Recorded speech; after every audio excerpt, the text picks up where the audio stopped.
President Obama, of course, giving his State of the Union address last night, a sweeping hour-long presentation, heavy on business, a pinch of emotion in there as well, with some talk about gun law reform. But ultimately, as we do at Yahoo Finance, we like to focus on the economic and business story. And we're lucky here at the White House today to be joined by Alan Krueger. He's the chairman of the Council of Economic Advisors. He's given us a half an hour of his time. So tweet your questions in at hashtag SOTU or WHChat or YFinSOTU. If you got all that, you're smarter than me. Alan, thanks so much for coming on. I think, and it's so fitting to have you because you've written for years about the benefits and lobbied strongly for raising the minimum wage. The president has targeted $9 an hour by 2015. How is this going to actually come to be? Well, what we've seen in the past is when we've had minimum wage increases, lower wage workers finally get a leg up in the job market. They benefit. They tend to be more productive. They also tend to be less likely to leave their jobs. Lowers turnover. They have more money in their pockets. That helps businesses. So all of that helps the economy. And I think people have come to recognize that. I think that's why there's so much support for the minimum wage. And on the flip side, there's worries about job destruction rather than job creation, which is certainly a prominent goal of the administration. Well, what we've seen historically is that minimum wage increases are not accompanied by job losses. That's what most of the evidence shows. Most of the careful studies that look, for example, when a state like Washington State or New York or California raises their minimum wage, look right across the border at other states which have a lower minimum wage. You see the state that raised the minimum wage doesn't do worse in terms of job growth, but their workers do get a wage increase, and that, as I said, gives consumers more money in their pockets, and that's something we need right now because aggregate demand has been pretty low in this recovery. The numbers I hear is that something in the order of maybe 5 million workers would be affected by this by 2015. Does that sound about right? No, I think it'd be considerably higher. More than that? It would be more than that based on the calculations that I've seen. What about on businesses? What kind of feedback did you get prior to actually saying, let's go for this? You know, we've looked at what businesses have said in the past, what their experiences have been, and for many of them, the vast majority, from what I can tell, it's been a manageable policy. And you know, just bear in mind, this is returning the minimum wage after inflation to where it was in 1981. So this is not out of the bounds of something that we've seen in our country before. In fact, inflation eroded the value of the minimum wage in the 1980s, and that is when we saw a very big rise in inequality in the U.S., when low-wage workers did particularly poorly. So this restores the value of the minimum wage back to where it was when President Reagan came to office. So you think this will actually ultimately create jobs? No, I think it's good for the economy.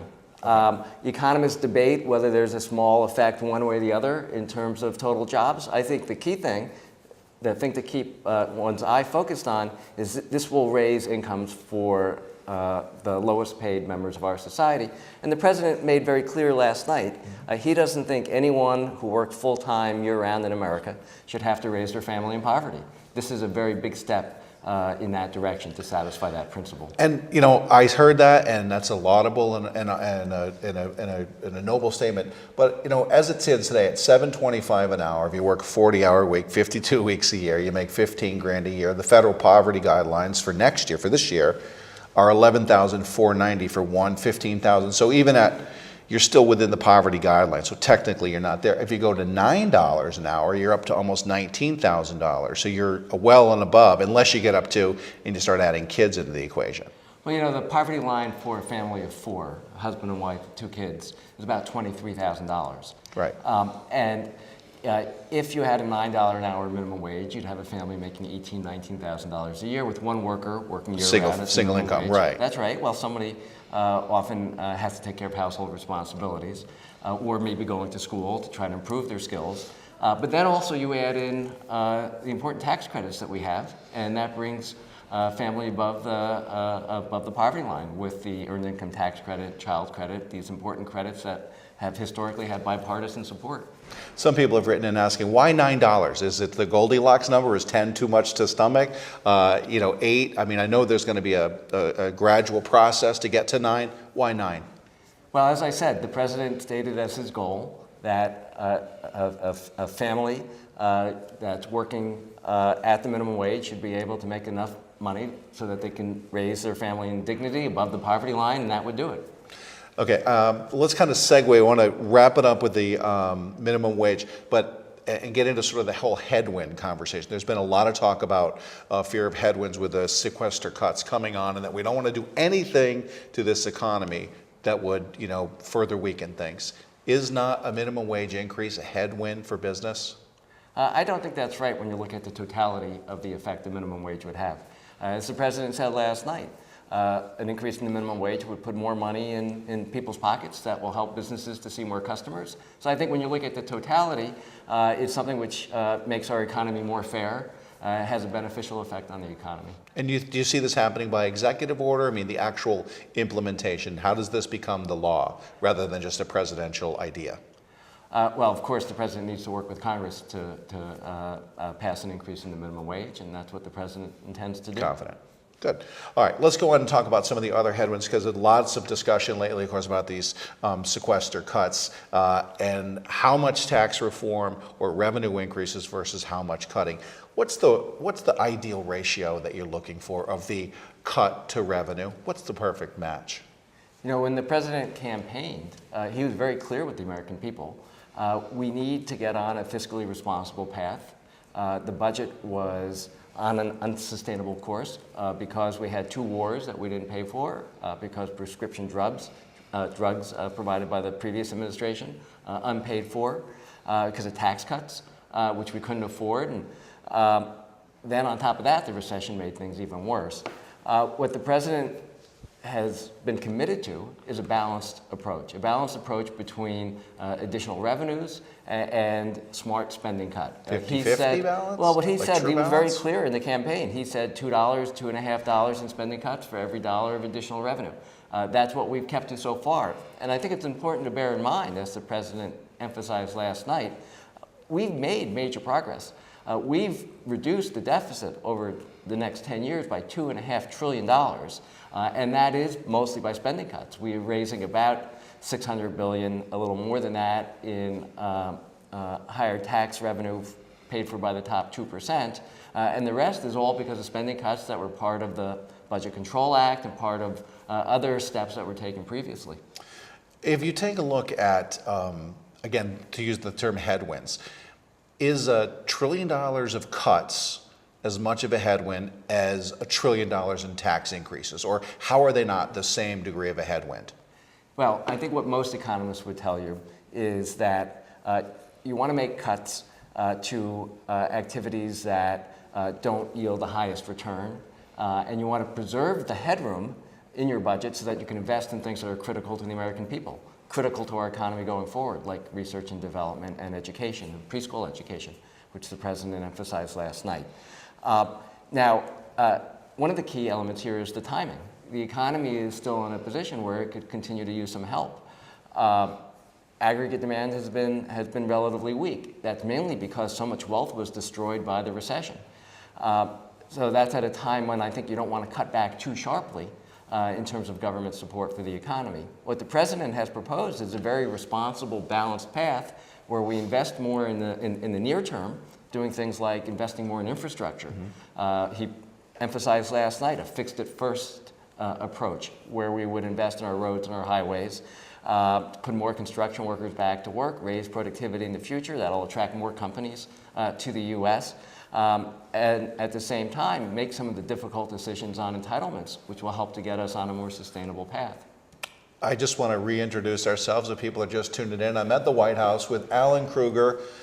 He is the chairman of the Council of Economic Advisors, and we're going through the economic points, many of them that were made by President Obama last night in the State of the Union address and the special live events being carried on Yahoo Finance. So, Professor Krueger, we continue. You mentioned manufacturing. The president, as we speak, more or less, is in North Carolina touring a manufacturing facility. There's been a big push to get those jobs back onshore. We've seen some companies saying they would do it, and even some foreign companies building facilities here. What is the president's Manufacturing Institute's idea? How does that create these coveted jobs?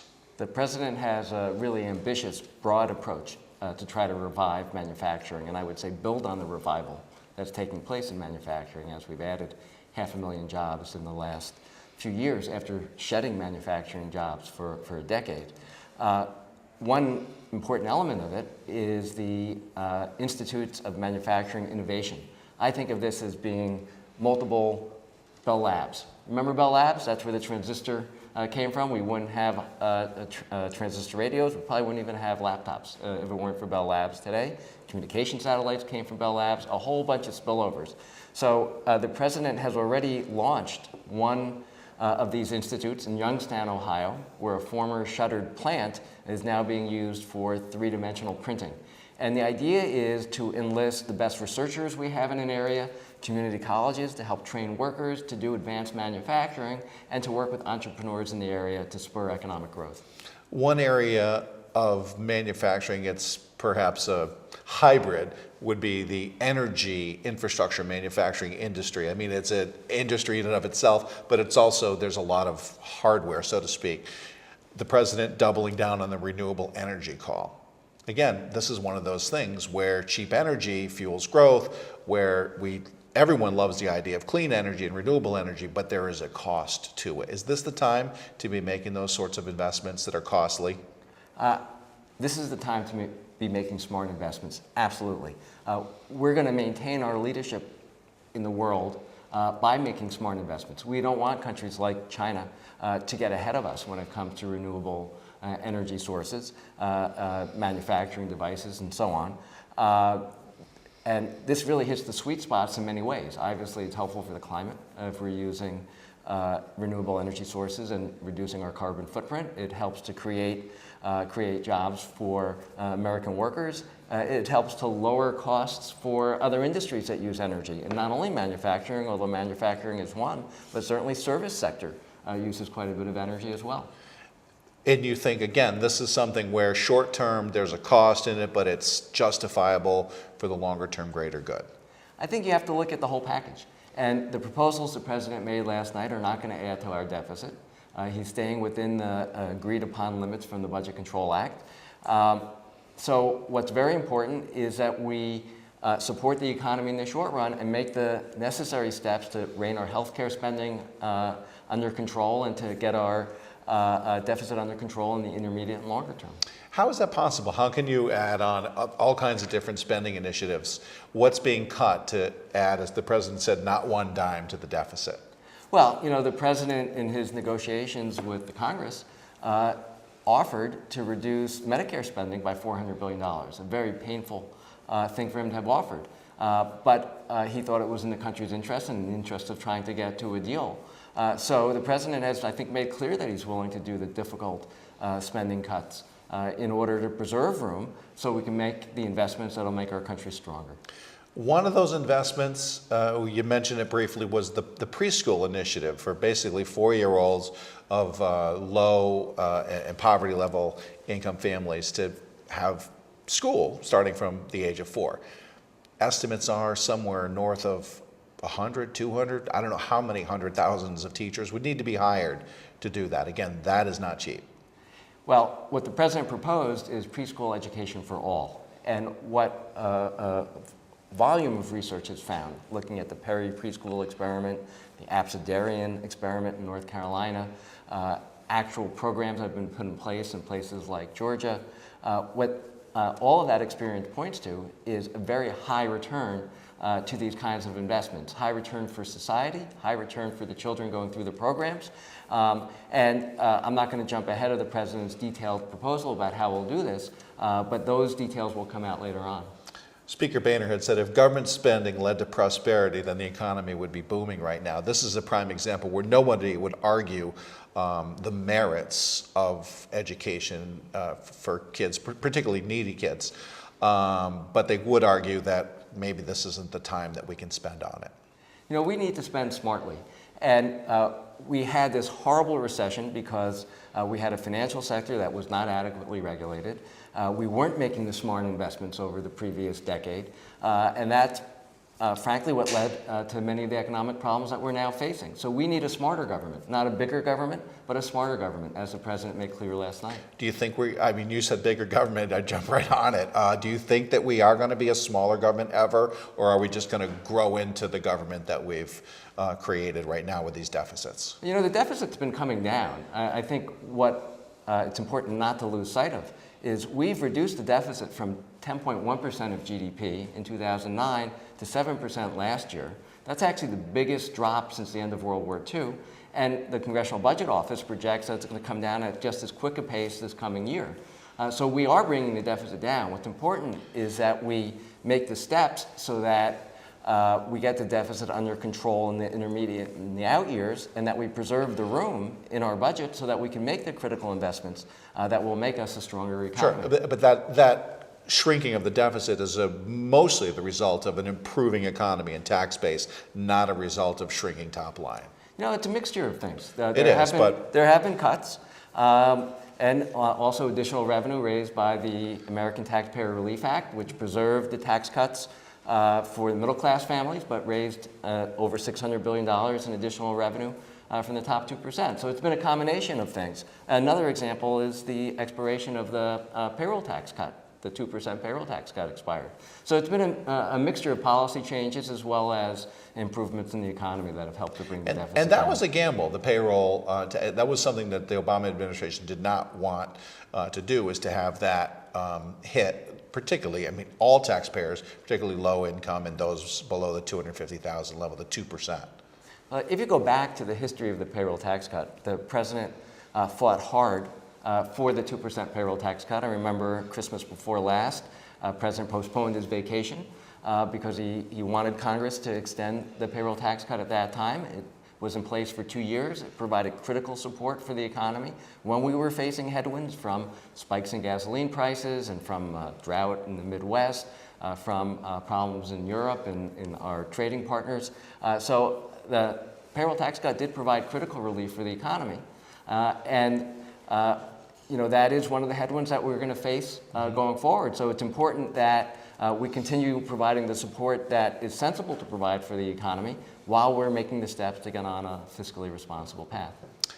Jeff Sessions, Alabama Senator, Republican Senator Jeff Sessions, said that this government, this administration is creating a culture of dependency and poverty, and he's saying that we need to measure how many people we help up, not how much money we spend trying to help people. Well, first of all, just look, over the last 35 months, we've added over 6 million private sector jobs. The economy is expanding. The president was very clear last night about how he wanted to provide more ladders of opportunity, wants to reward work, wants people to get a decent wage for their hard work. That's one of the reasons why he supported a higher minimum wage. So I think the proper interpretation is the president is doing everything in his power to expand the middle class. And I think we're seeing the economy beginning to recover. It's not recovered, but it's been healing as a result of the efforts this president has taken. Just to be clear, how do you define middle class? It's a term that's overused. I think you agree. I think that's right. And I think in America, we think about the broad middle class. And I think that's very important. I could tell you as an economist, we look at certain statistics. One is called kurtosis, which is a measure of how skewed a distribution is, or how thick the tails are in a distribution. And what we've been seeing in the US is we're becoming much, much more polarized. And that's not good for our economy. And the president last night emphasized the way you grow in an economy, the way we became the strongest economy in the world, is from the middle out, not from the top down. And that you see reflected in his proposals last night. You see that reflected in his fighting for the extension of the tax cuts for the vast majority of Americans, but allowing the tax rates to go back up on the highest income earners. You see that reflected in his support for universal pre-K education. So The president is committed to the idea of trying to expand the middle class, give people a leg up who are trying to get into the middle class. So this is not really a number per se that of the family of four. I mean, we hit it on the poverty line, on the minimum wage. You know, we have our targets there, but you don't really have a middle class range per se that you work around. There are very many definitions Yeah. of the middle class, and you would apply them in different situations. But I think we could say without hesitation that the statistics we have show that the middle class has been under stress over the last 30 years. We've been becoming more polarized as a nation in terms of incomes, and that's not good for our economy going forward. It's not good for our country going forward. Okay, we talked about preschool and the investment that is being proposed to be made there. Another area is the sort of refurbishment of the country's highways. 70,000 bridges, for example, $50 billion in public works. It has a familiar ring to it for people that would remember the first days of President Obama in office. But shovel ready didn't turn out to be so ready. Is this going to be different, or I should say, how will things be different this time? How can this presidential proposal actually put, you know, shovels in the ground and projects, get them underway? We have a long-term need to improve No and question. upgrade our infrastructure. The president's proposal last night is for fix it first, and that's an area where you tend to think there are immediate needs. It's not building bridges to nowhere. It's fixing the bridges that we have, which are essential for our commerce, essential for our public to commute to work, for them to go on vacation, visit family. This used to be a bipartisan issue. What seems to have changed is that only the Democrats now support it. But it used to be viewed that improving our infrastructure is in our nation's interest. I can tell you as an economist, it has a very high return. Ned Gramlich, who was an economist at University of Michigan and then later on the Federal Reserve Board, concluded that investing in maintenance for existing infrastructure has the highest return. So I think it's pretty clear that those are the kinds of investments that will put more people back to work today and strengthen our economy and our country in the future. Yeah. Well, I think where people separate is, you know, high-speed rail lines in rural California and bike paths versus, you know, a rusty bridge over a, you know, a major interstate. Well, we need investment in lots of different types of infrastructure in the U.S. The president quoted last night the CEO of Siemens Corporation, who said that he would bring more jobs to America if our infrastructure were upgraded. So in different areas, the needs are different. But I think there's no doubt that we have a lot of scope for improving our infrastructure, which will help to build our economy. This is like self-interviewing. This is great because you bring up Siemens. Immediately, I think of the push for a European trade pact, a German giant. You know, it's a company that obviously has vested interest here, has people here on the ground already, but they want to add. How specifically would you get a trade agreement through with the Europeans? They're not the easiest to deal with on a regulatory basis. Well, that's why we have the U.S. Trade Representative. Yeah. That's why we have a State Department.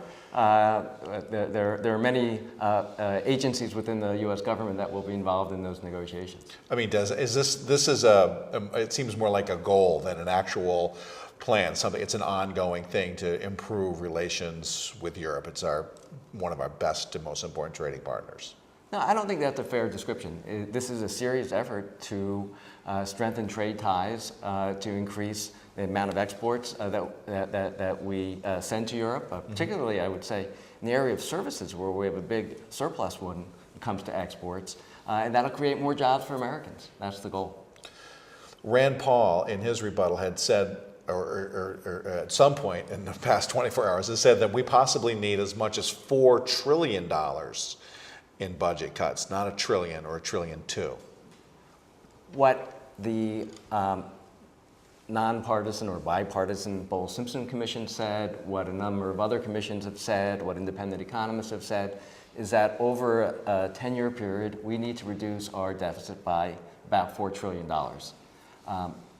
Bowles-Simpson suggested doing that in a balanced way. That's very much in the president's spirit.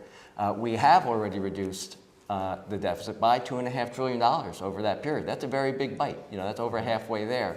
We could get the rest of the way, but we need to do it in a balanced way. And we certainly need to make sure we avoid self-inflicted wounds. something like the sequester, which would cause, as the president said last night, hundreds of thousands of lost jobs, is not something we need to be facing right now. We don't need to manufacture crises to address our long-standing budget issues. We can address it without having these manufactured crises, which can do real damage for our economy. I had a well-known 5-star fund manager on our program just this week, and he had said, we're probably headed to recession. We might be there already. We had one negative print recently with the fourth quarter GDP. Do you see a recession coming? The sequester cuts, if they go through, would officially push us into recession. Do you feel that's going to happen? You know, I think our economy is continuing to heal. I think the data that have come in since the end of last quarter have suggested that exports were stronger than people had built into the fourth quarter GDP numbers. So I would wait until you see the new revision at the end of the month before making a judgment about last quarter. I think as long as we don't get in the way of this recovery, it'll continue. And we do know that the sequester would slow down the economy. There's no question about that, not only in defense, but also in non-defense. And if we get in the way of this recovery by putting in this 1/10 of $1.2 trillion worth of cuts automatically, recession? You know, you've been saying that the administration, any number of people have been saying, very bad, wrong time, would be serious problems. So. And that's all true. And I don't want to get into how deep at the moment, but we can certainly say it's a step in the wrong direction at the wrong time. That's what independent economists say. And it's unnecessary. It's just a manufactured crisis. Right. And the president has proposed a balanced way out of this on multiple occasions. And he continues to try to work with Congress to solve this problem. But this is where, we're kind of going full circle here, where I get into that, your headwind versus my headwind versus their headwind. All of these different drags, all of these different issues, whether they're cuts or tax increases, are they not equivalent? Are they not all headwinds? Well, first of all, we don't need headwinds that we can avoid. So that's why I think it's so important that we address the sequester in a responsible way. And we are starting to get some tailwinds. We're beginning to see the housing sector turn a corner. Nationwide, home prices have grown for the first time in over 5 years. We're seeing more home construction. So what we want to do is avoid the headwinds that we can avoid and continue to build on the strength, the natural healing that's been taking place in the economy. So are you confident that there'll be a last-minute deal and that cooler heads will prevail and that the cuts will be kicked down the road, to use a tired term?